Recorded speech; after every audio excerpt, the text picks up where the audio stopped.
Assalamualaikum warahmatullahi wabarakatuh.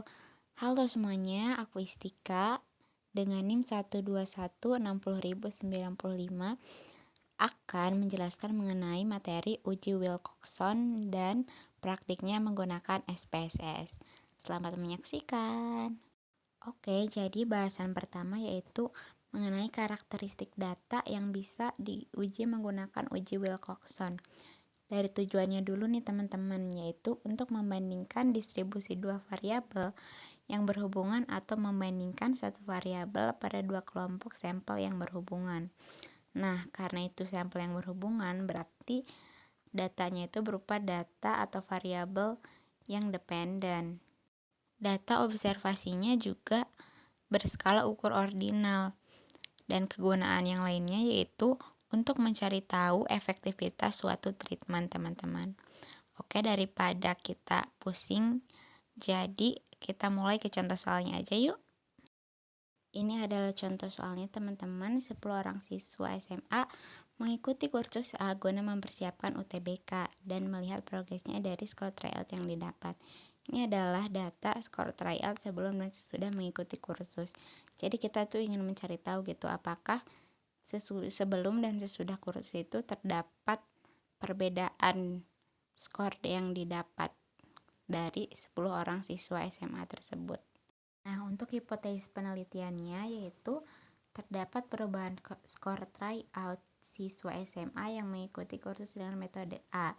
Hipotesis statistikanya H0 yaitu tidak terdapat perubahan skor tryout siswa, dan H1 terdapat perubahan skor tryout siswa sebelum dan sesudah kursus gitu teman-teman. Dan alfanya itu sebesar 5% atau 0,05. Oke teman-teman, ini merupakan data nilai tryout dari yang tabel itu kita input ke SPSS kayak gini aja. Terus kemudian kita ke variable view. Nah, yang variabel satu ini kita ubah ke sebelum, terus variabel 2 kita ubah ke sesudah. Yang artinya itu sebelum dan sesudah tryout ya. Nah, terus yang desimalnya kita nolkan dua-duanya. Kemudian kita beri label untuk jelasnya yaitu sebelum kursus dan sesudah kursus. Lalu kita ke skala ukurnya, pilih yang scale. Kemudian kita ke analyze, pilih non-parametric test. Terus pilih yang two related sample. Nah, kemudian kita masukin yang sebelum ini ke variabel yang pertama, terus yang sesudah ini ke variabel kedua.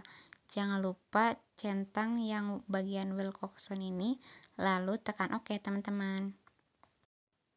Nah, kemudian bakal secara otomatis keluar outputnya dan terdapat dua tabel di sini. Kita lihat tabel yang paling bawah yang tes statistik. Nah, di sini ada nilai signifikannya yang 0,05. Jadi itu tuh hasilnya gitu yang nanti akan dimasukin ke kriteria uji. Nah, kita mulai ke kriteria ujinya yaitu H0 ditolak jika T hitung lebih besar dari T tabel atau p-value kurang dari sama dengan alfa. Nah, sudah disebutkan juga ya tadi bahwa p-value atau nilai signifikannya tuh 0,05 yang memiliki arti kurang dari 0,5. Nah, kalau gini kita udah bisa masuk ke kesimpulan yaitu H0 ditolak. Kenapa? Karena p-value-nya itu kurang dari sama dengan alfa, yang mana p-value-nya 0,005 kurang dari sama dengan 0,5. Maka terdapat perbedaan skor tryout sesudah dan sebelum kursus. Nah, jadi itu teman-teman penjelasan aku mengenai uji Wilcoxon dan praktiknya menggunakan SPSS. Mohon maaf sekali apabila dalam penyampaian materi dan praktiknya itu masih terdapat kesalahan. Mudah-mudahan itu bisa diperbaiki di masa-masa yang akan datang. Terima kasih juga bagi teman-teman yang udah nonton. Semoga bisa menjadi manfaat ya.